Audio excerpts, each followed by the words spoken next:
poner más acá.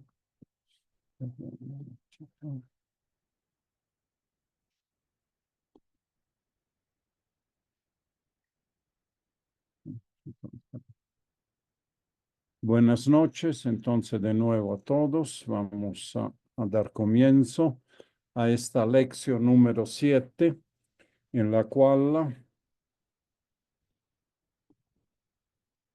comentaremos un pasaje del Evangelio de San Juan que es de continuación al retorno a Jerusalén de los discípulos de Maús a su encuentro con los 11 que ya han tenido la noticia de parte de Pedro que Jesús se ha manifestado, Jesús resucitado se ha manifestado a ellos. Antes de ir adelante, tal vez por todo lo que hemos recibido de su magisterio, podemos hacer un minuto de oración en silencio entre todo el grupo por la resurrección, porque de eso se trata, de Papa Francisco, de Mario Bergoglio, para que el Señor lo tenga ya en su gloria.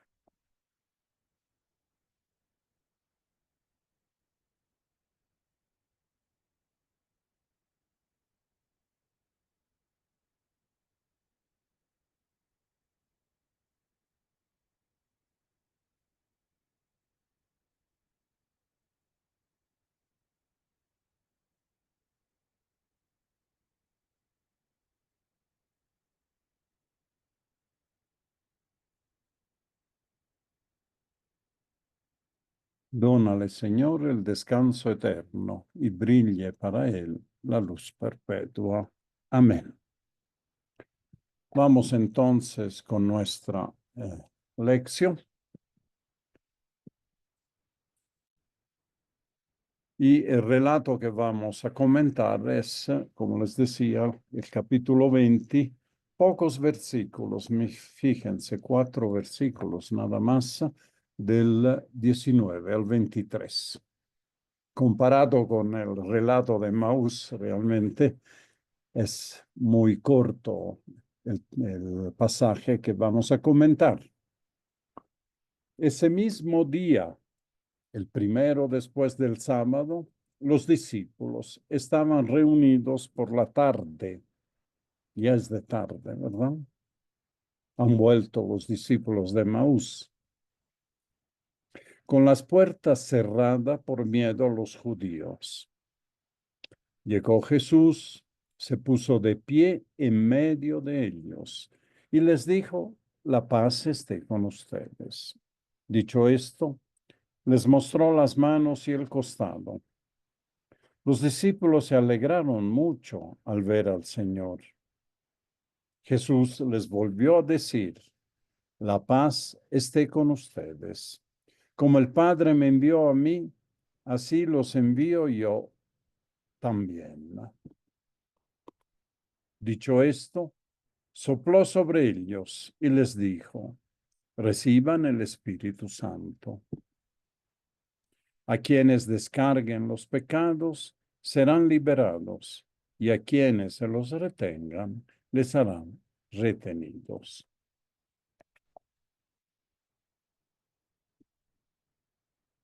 Esta es la escena que estamos viendo, Jesús mostrando sus manos, nada más, debería mostrar el costado más.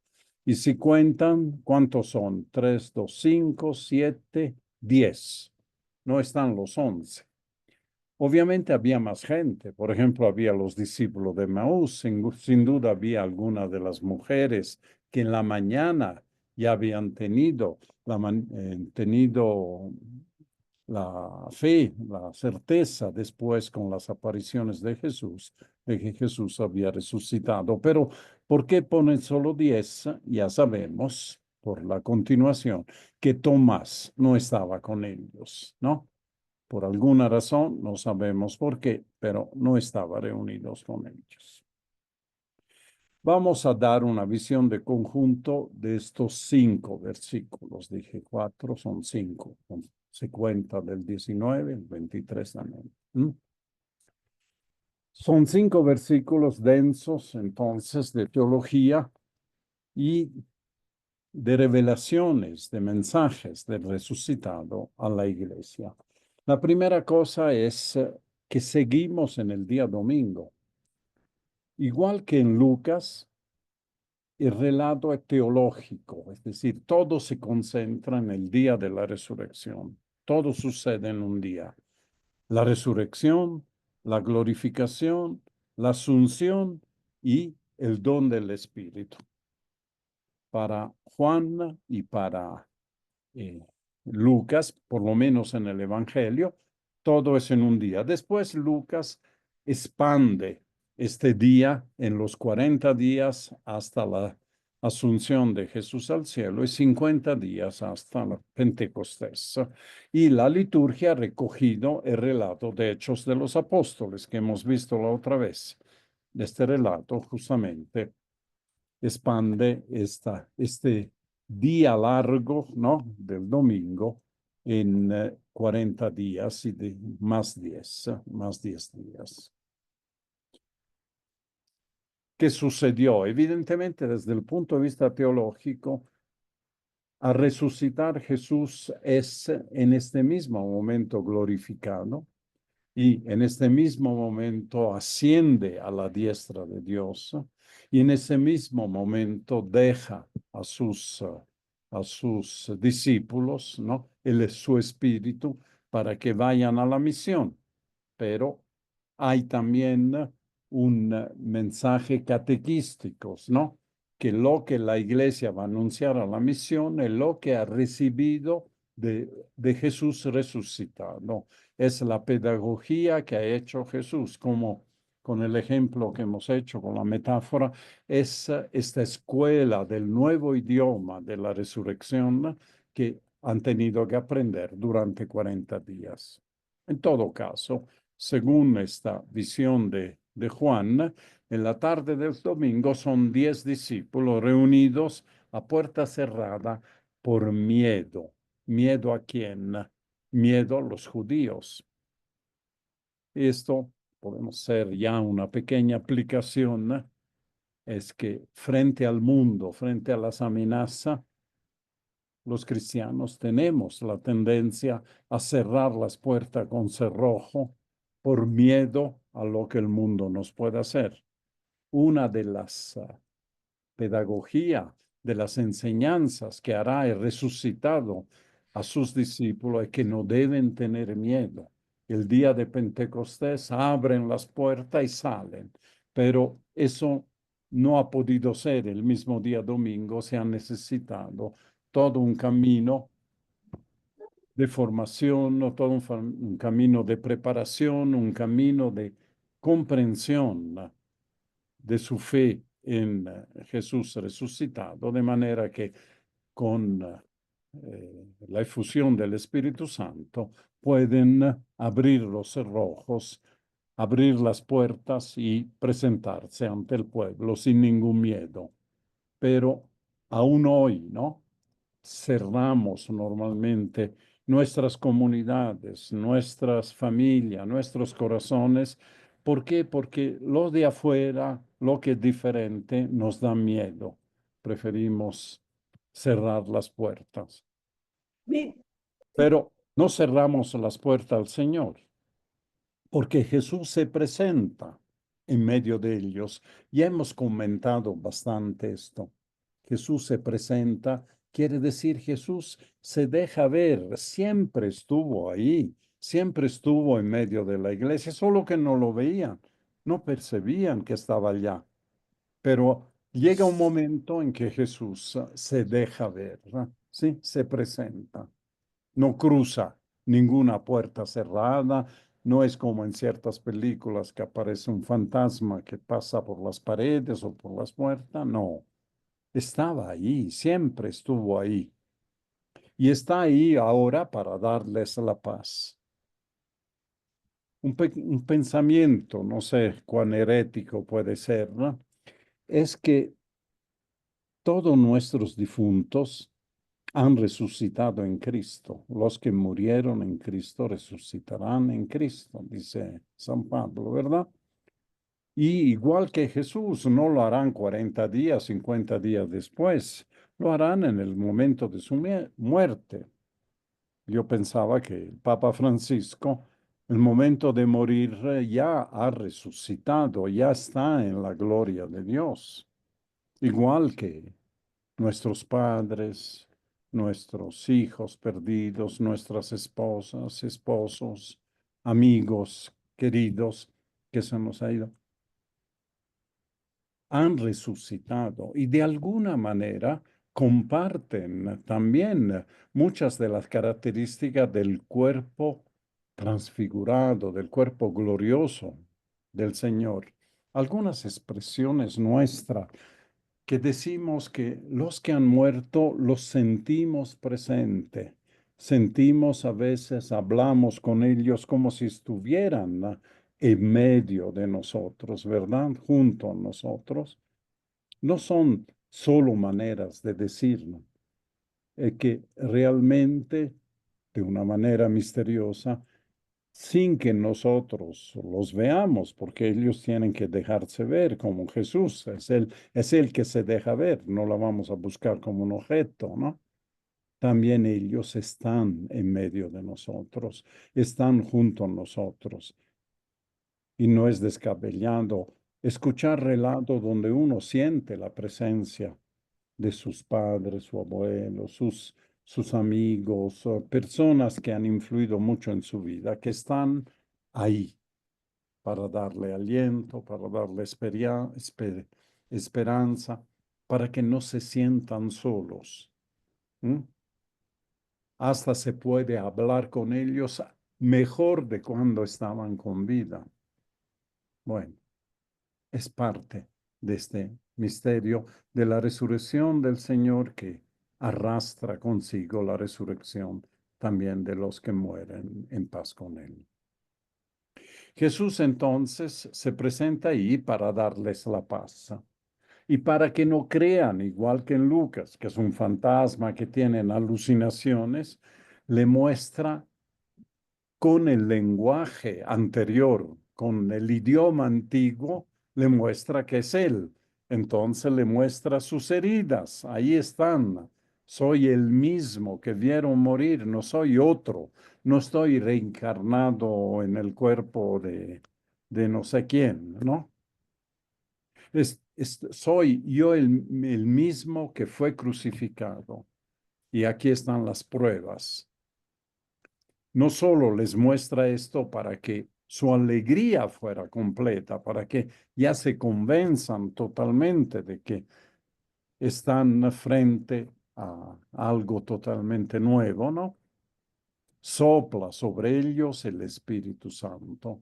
Es el Pentecostés, diríamos, de San Juan, del Evangelio de San Juan, en esa misma tarde del domingo. Y al mismo tiempo que se hace reconocer, porque es una manifestación de reconocimiento, también les da una misión, porque el reconocimiento y la misión van juntos. Conocer a Jesús significa ponerse también a disposición de Él para la misión que como bautizado todos tenemos, dentro de la iglesia, fuera de la iglesia, en el mundo, esto ya depende de cada vocación, depende de cada circunstancia, pero todos tenemos una misión, ¿verdad? Y vamos ahora a los detalles de estos versículos.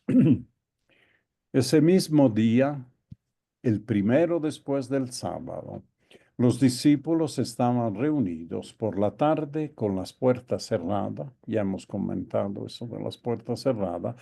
¿Por miedo a quién? A los judíos. ¿Y de dónde venía este miedo?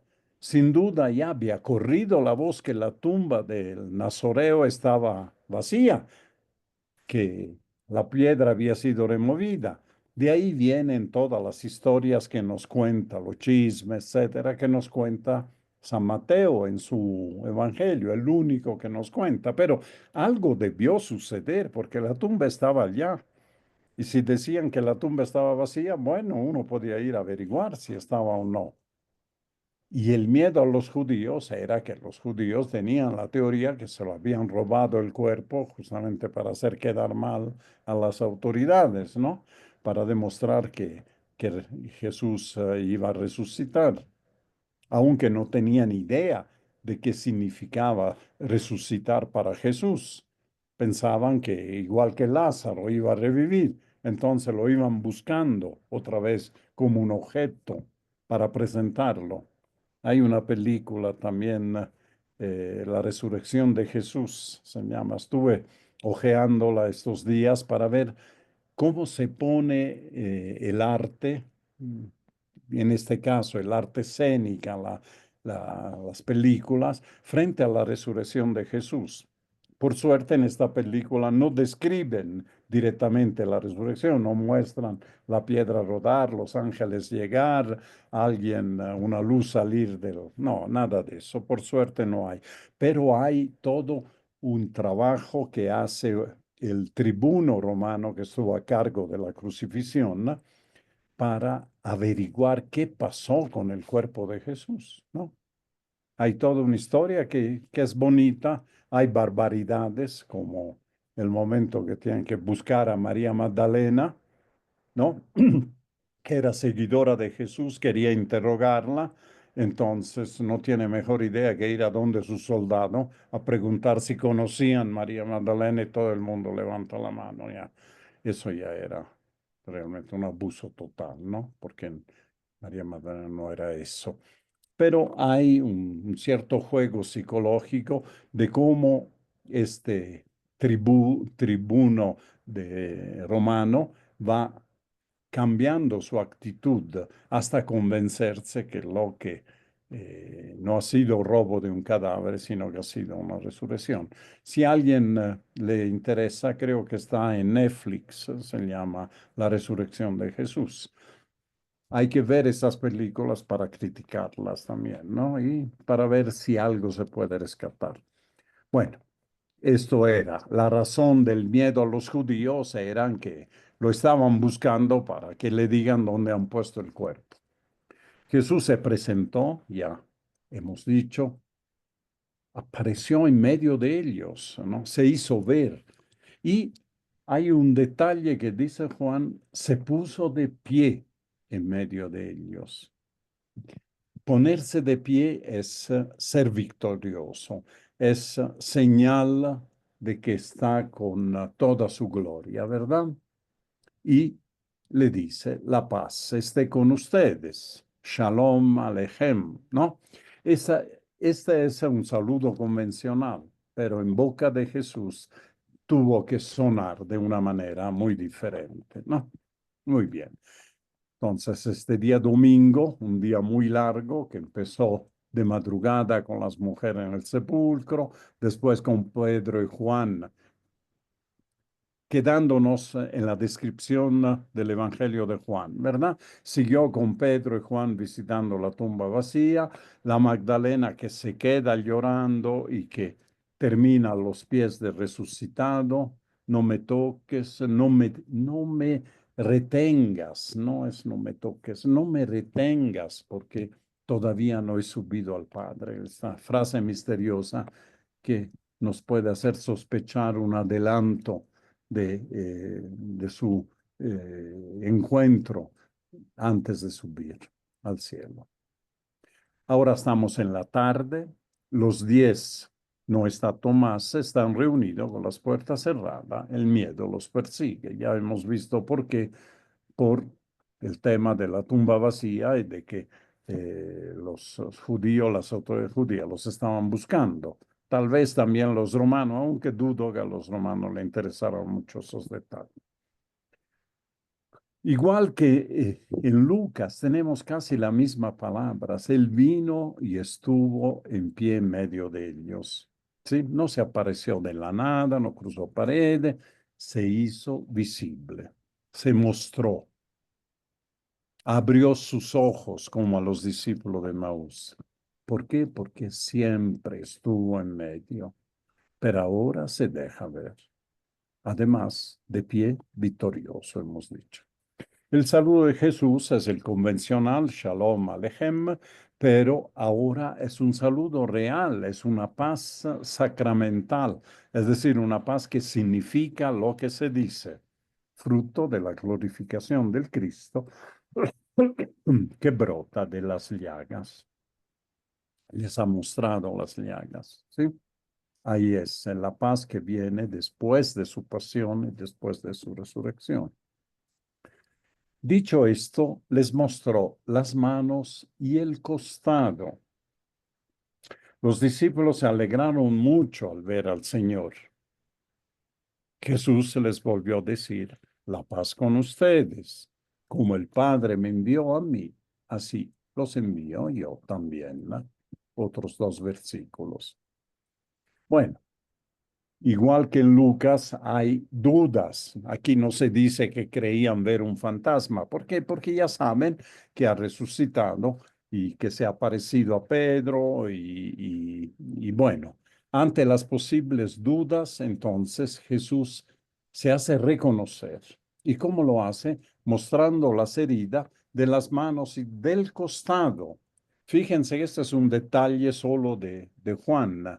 Lucas 24, 39, 40 tiene una escena similar, pero ¿qué dice? A ver, 24, 39, 40. Estaban hablando de estas cosas cuando él se presentó en medio de ellos y les dijo, la paz con vosotros. Las mismas palabras, ¿verdad? Sobresaltados y asustados, creían ver un espíritu, un fantasma. Pero Jesús les dijo, ¿por qué os turbáis y por qué se suscitan dudas en vuestro corazón? Mirad mis manos y mis pies. ¿Mm? ¿En qué se fija Lucas? En las manos y en los pies. En el crucificado tenía clavos en las manos y en los pies. Entonces va a las señales de la crucificación. Juan va un poquito más allá. Le muestra las manos y el costado. Sabemos que en la crucifixión de Jesús, la lanza en el costado tiene un significado sacramental muy importante para Juan. Del costado sale sangre y agua, es decir, sale los dones que Jesús va a dejar a la iglesia, de la Eucaristía, del bautismo, podemos decir.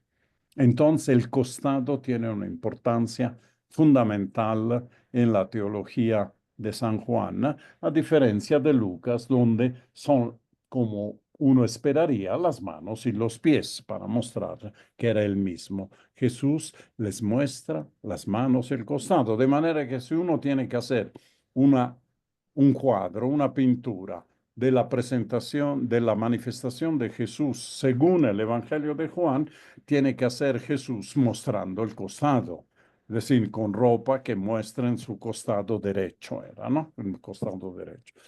Mientras si hace lo mismo con el final de Lucas, tiene que mostrar Jesús con los pies desnudos y las manos, ¿verdad? Bueno, en todo caso, es una aparición hasta ahora de reconocimiento, pero que inmediatamente se transforma en misión. Otro detalle importante en Juan, después de esa manifestación, el miedo y la duda que siempre acompañan los hechos de la resurrección, inmediatamente dan paso a la alegría. Los discípulos se alegraron mucho al ver al Señor.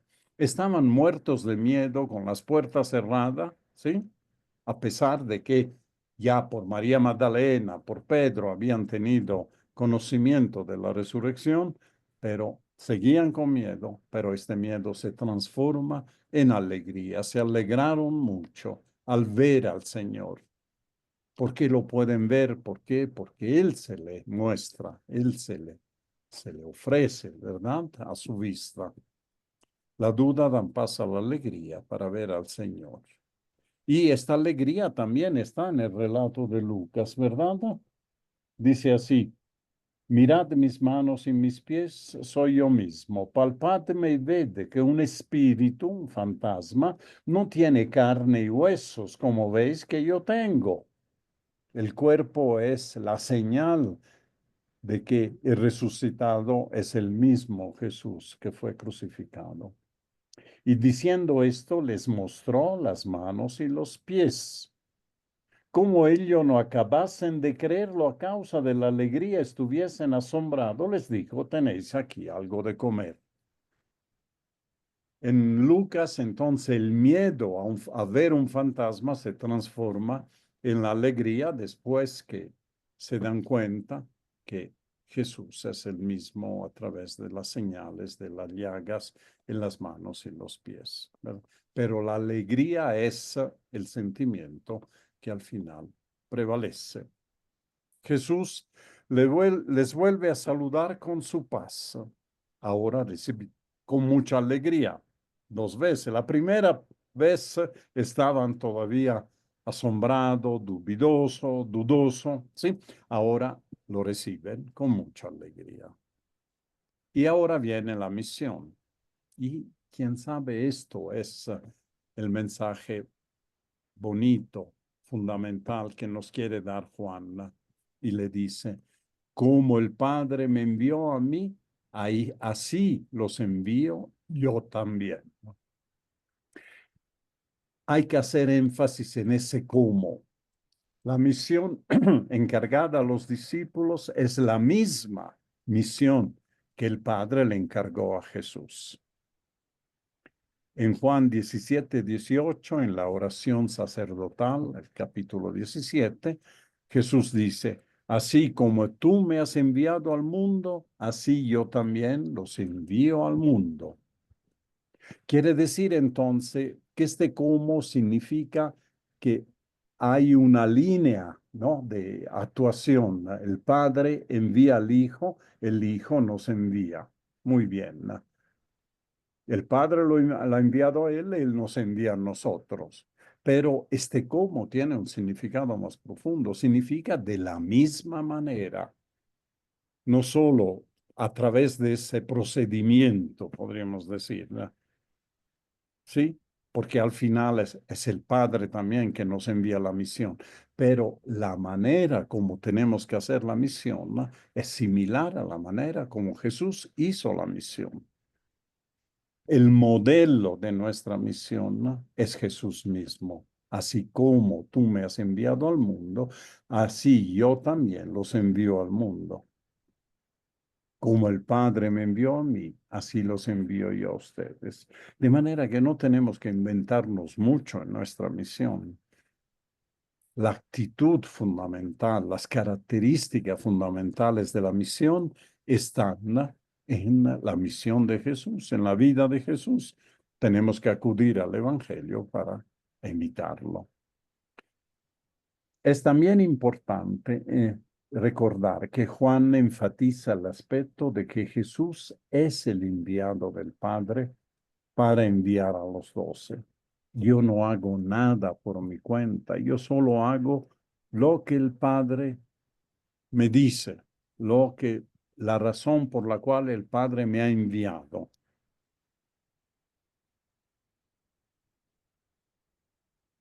Es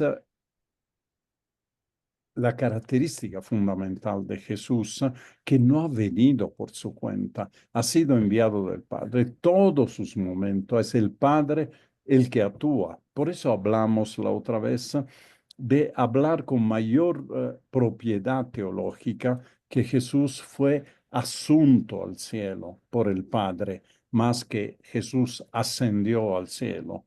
Es una precisión que es coherente con todo lo que los evangelios nos hablan de la misión de Jesús como enviado del Padre. Hay varias citas que después les voy a sugerir, ¿no? Y terminamos un poco la lectura. Dicho esto, sopló sobre ellos. Aquí viene. La misión no es simplemente vayan, no, vayan ustedes a hacer la misión, sino vayamos juntos. Y para eso necesitan el Espíritu Santo. No la pueden hacer sola, no la podemos hacer solos la misión. Les dijo, reciban el Espíritu Santo. Y nada más, reciben, vayan a la misión. No, algo más, le da una, ¿cómo diríamos? Una señal distintiva de cuál es su misión, cuál es el objetivo de la misión. ¿Para qué reciben el Espíritu Santo? A quienes descarguen de sus pecados serán liberados, a quienes se los retengan les serán retenidos. Esto es lo que dicen los últimos dos versículos. Ahora bien, este versículo, de hecho, explicita la forma, el objeto de la misión. ¿Cuál es el objeto de la misión de la iglesia? Aquí puede haber mucha confusión, puede haber muchas divergencias, puede haber incluso fracturas dentro de la iglesia. Pero aquí es claro el Señor a decir que con la fuerza del Espíritu Santo, la iglesia está llamada a liberar a todos los hombres sin distinción de sus pecados. Vamos al capítulo 7 de San Juan.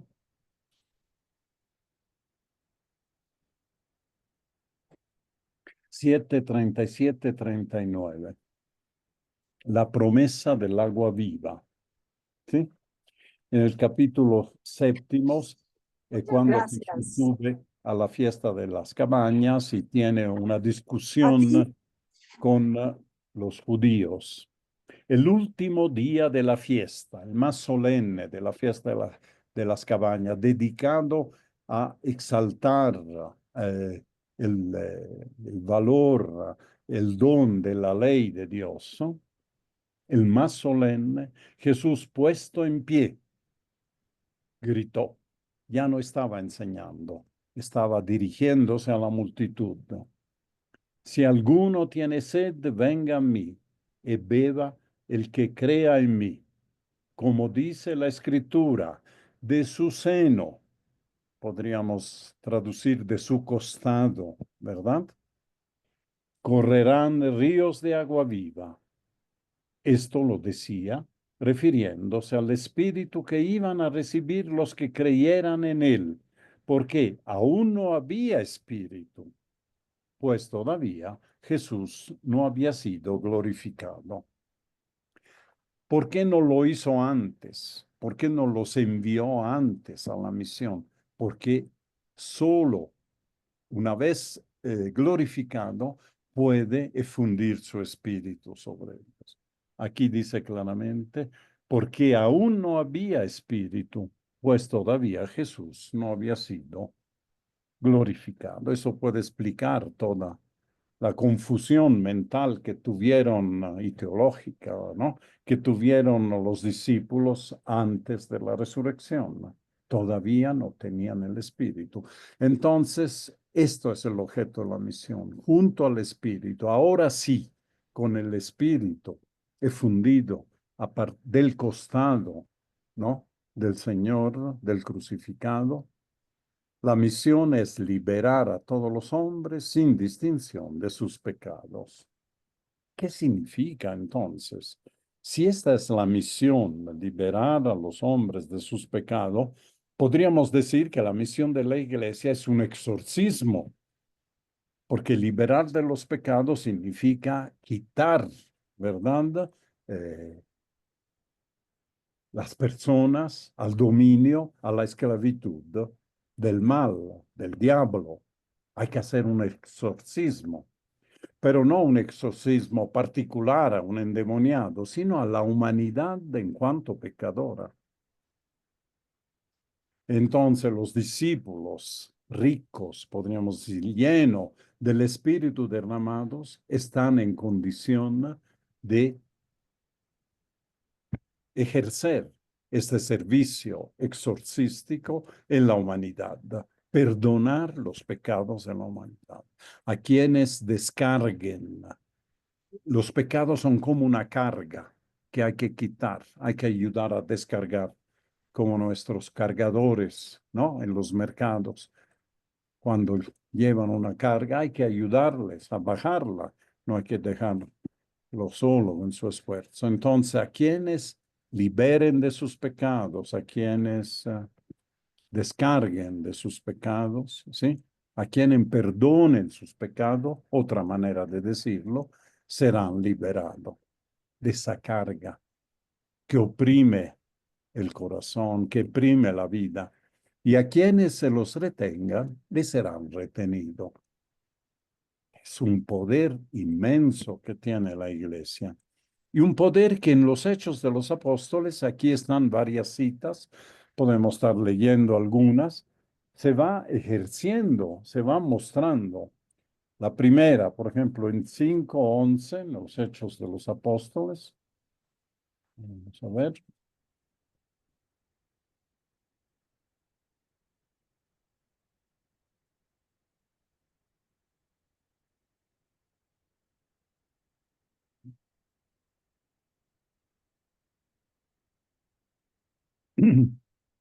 Es el episodio del fraude de Ananías y Zafira.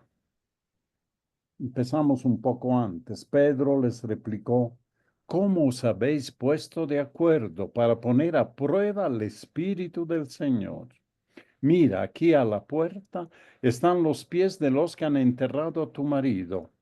Ellos te llevarán a ti. Al instante ya cayó a su pie y se expiró. Entrando los jóvenes, la hallaron muerta y la llevaron a enterrar junto a su marido. Un gran temor se apoderó de toda la iglesia y de todos cuantos oyeron esto. El temor por haber el gran poder que tiene los apóstoles, los discípulos, frente a los pecados del mundo. En el capítulo 7 también tenemos otro episodio en el discurso de Esteban, casi al final, antes de su lapidación. Ahí está también esta responsabilidad que siente Esteban para los pecados de los que quieren lapidarlo, duros de cerviz, incircunciso de corazón y de oídos. Vosotros siempre resistid al Espíritu Santo. Como vuestros padres, así vosotros. ¿A qué profeta no persiguieron vuestros padres? Ellos mataron a los que anunciaban de antemano la venida del justo, de aquel a quien vosotros ahora habéis traicionado y asesinado. Vosotros que recibiste la ley por mediación de ángeles y no la habéis guardado. Al oír esto, sus corazones se consumían de rabia y rechinaban sus dientes contra él. Y ya sabemos cuál fue la conclusión. ¿Sí? En el capítulo 8 hay el episodio de Simón el mago. De ahí viene la palabra simonía. Simonía significa vender las cosas sagradas por dinero, ¿verdad? Simón quería el poder que tenían los apóstoles para poder hacer negocios con ellos. No es algo tan antiguo, ¿no? También. En el capítulo 13, tanto para seguir, está la misión de Pablo y de Bernabé. Y ahí se encuentran en la isla eh,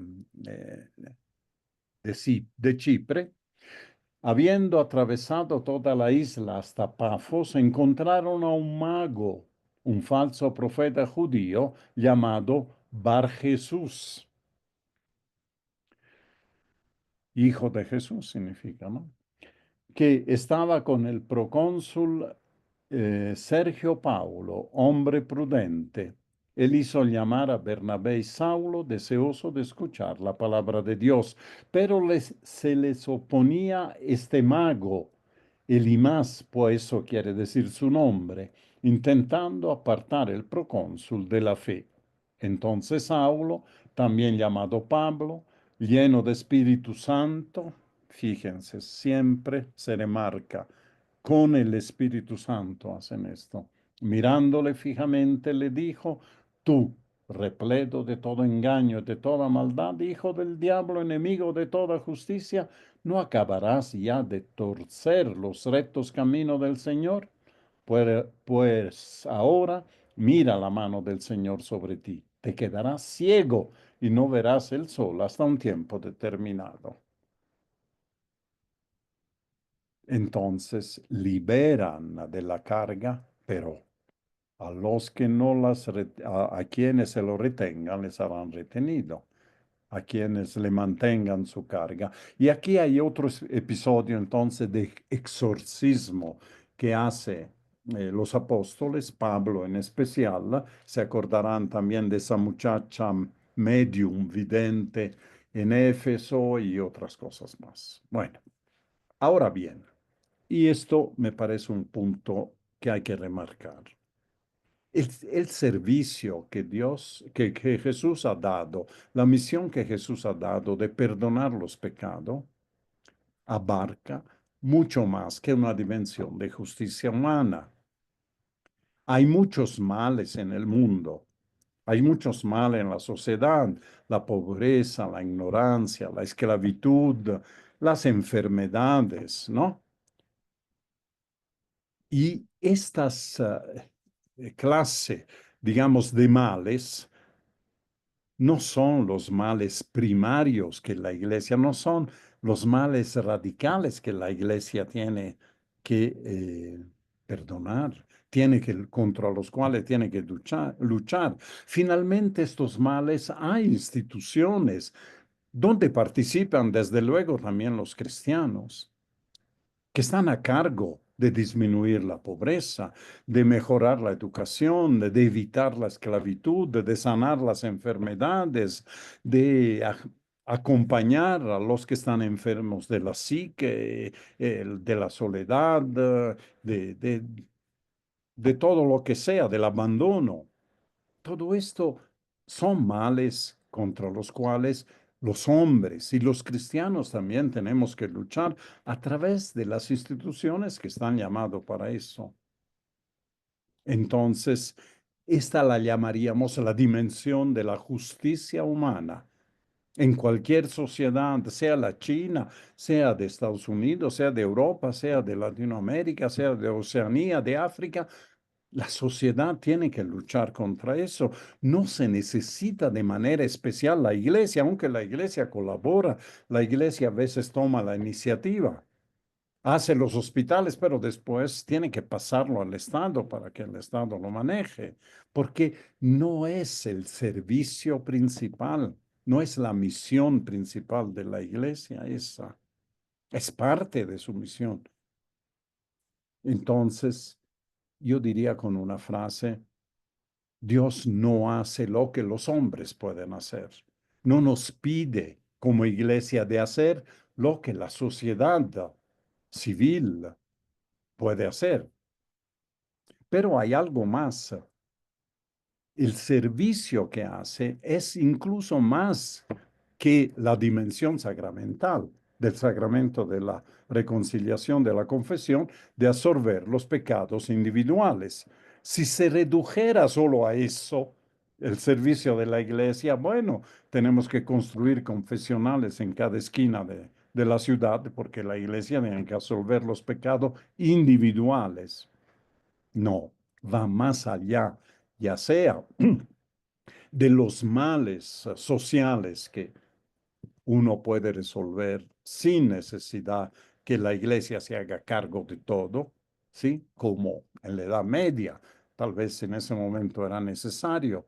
Los hospitales empezaron, los monjes, fueron hombres de la iglesia, obispos que empezaron con eso.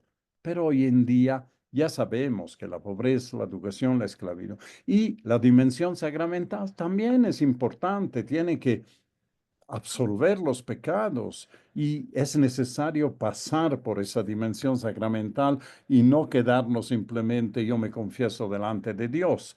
Pero no es esa la misión fundamental. El servicio exorcístico va a la raíz del mal.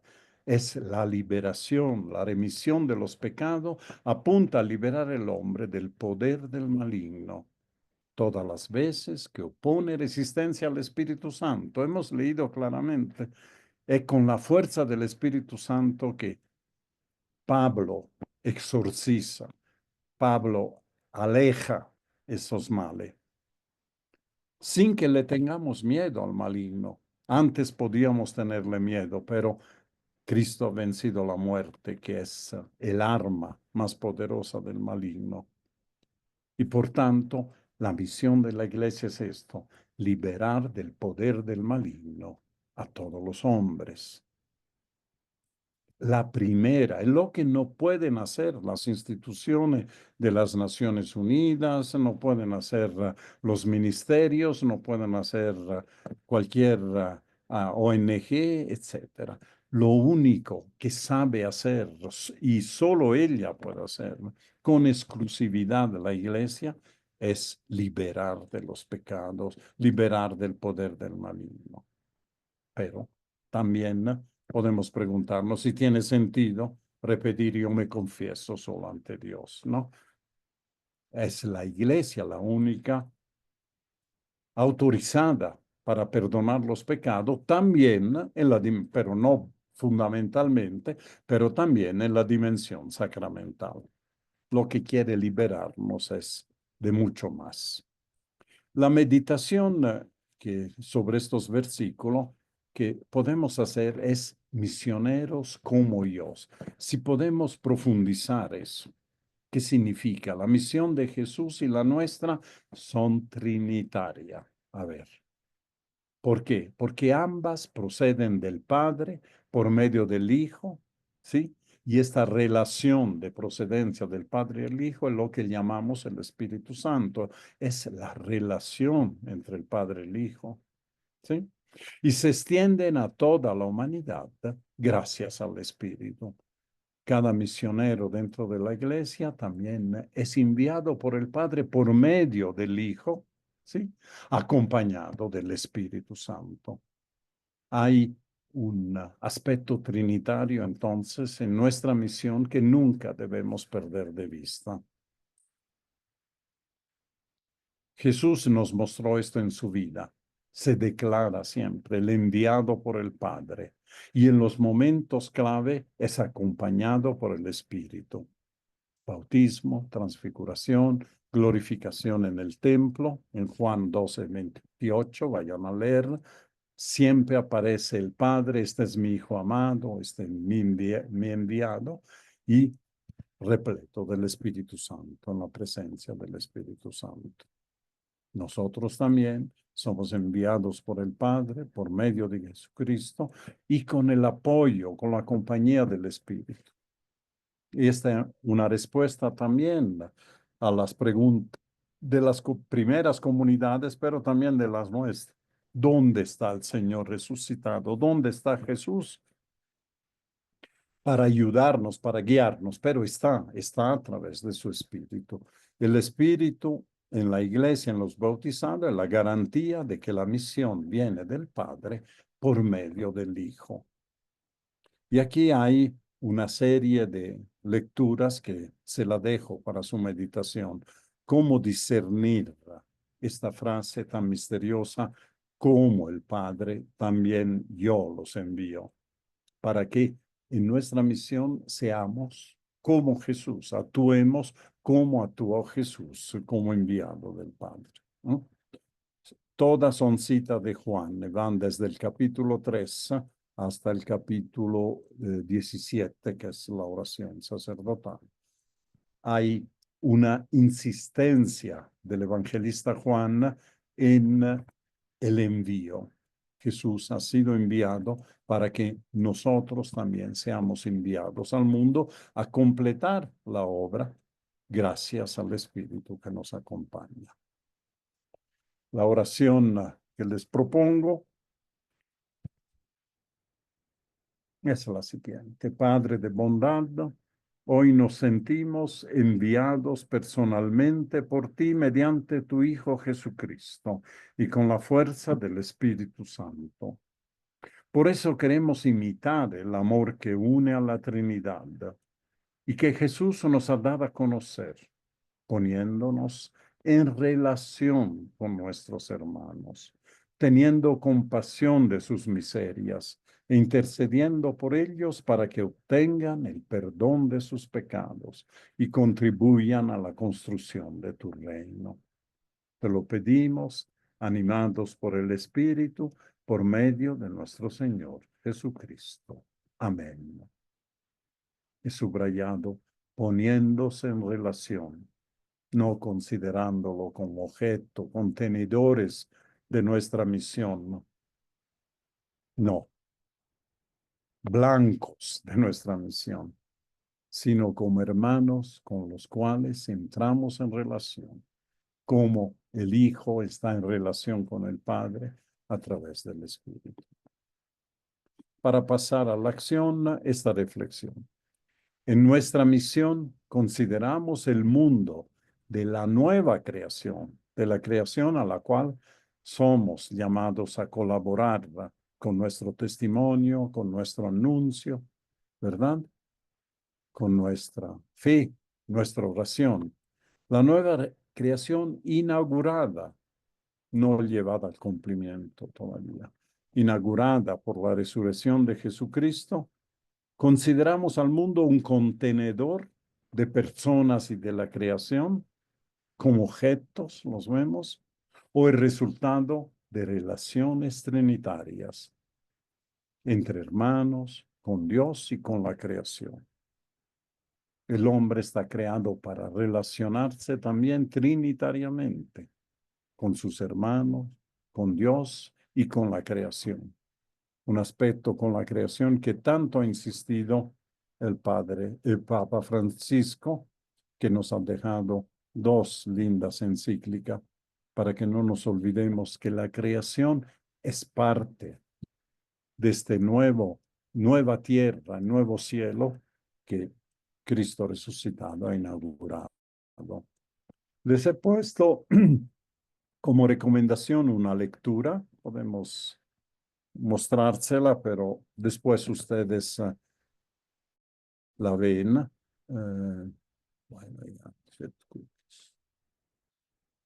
Dichosa vara de medir se llama. Es una reflexión de Almudena, Colorado, y que está en una página de la Sociedad de Jesús, que hace una reflexión sobre las pequeñas cosas y los grandes compromisos.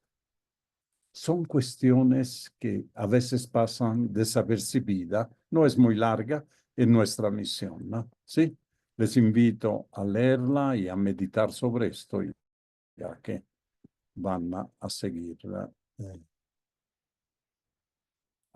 reflexionando sobre la lección. Y el canto que también les aconsejo, haciendo un clic acá en YouTube, Alma misionera, dispuesto a lo que quieras, no importa lo que sea, tú llámame a servir. Llévame donde los hombres necesiten tus palabras, necesiten tus ganas de vivir, donde falte la esperanza, donde falte la alegría, simplemente por no saber de ti. Esa es la misión, devolver a los hombres la esperanza, la alegría. El jubileo de este año es el jubileo de la esperanza. Otra joya que nos ha dejado el Papa Francisco es la bula, que es el llamamiento, digamos, al año santo, al jubileo especial del año 25, y que tiene como tema fundamental la esperanza no defrauda. La esperanza no defrauda. Bueno, con eso podemos haz clic para salir. Vamos a dejar de compartir de manera que aparezca